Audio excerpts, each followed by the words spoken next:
kesempatan kali ini kita akan belajar tentang pengukuran. Ada yang tahu nggak apa itu pengukuran? Atau ada yang pernah mengukur tinggi badannya mungkin?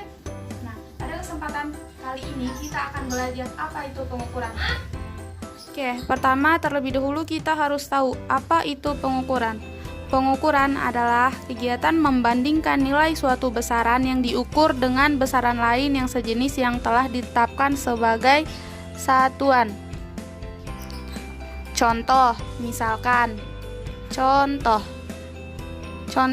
kita mengukur tinggi sebuah tiang bendera. Saya anggaplah ini tiang bendera ya.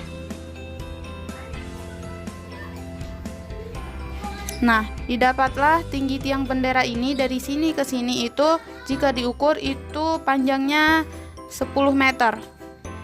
Nah, manakah yang disebut besaran dan manakah yang disebut satuan?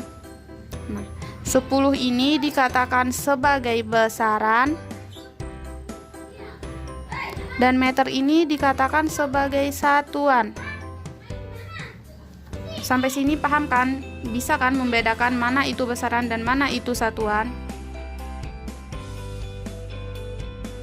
Jadi kita udah tahu apa itu satuan, dan kemudian satuan itu dibedakan menjadi dua, yaitu satuan baku dan satuan tak baku.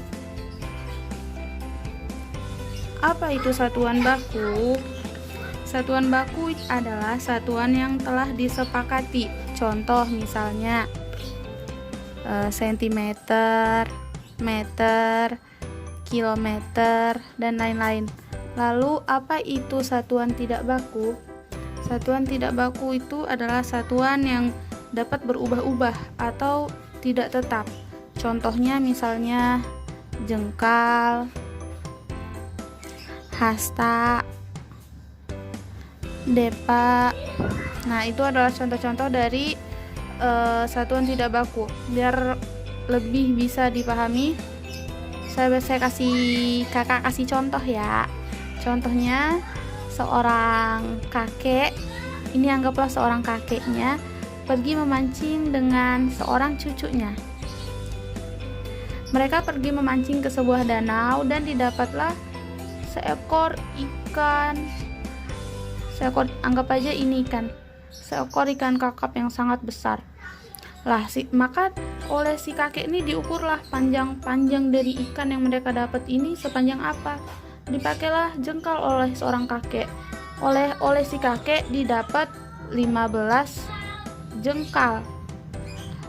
Nah, jika diukur dengan jengkal si cucu, itu didapat 20 jengkal. Kenapa beda? Mengapa berbeda?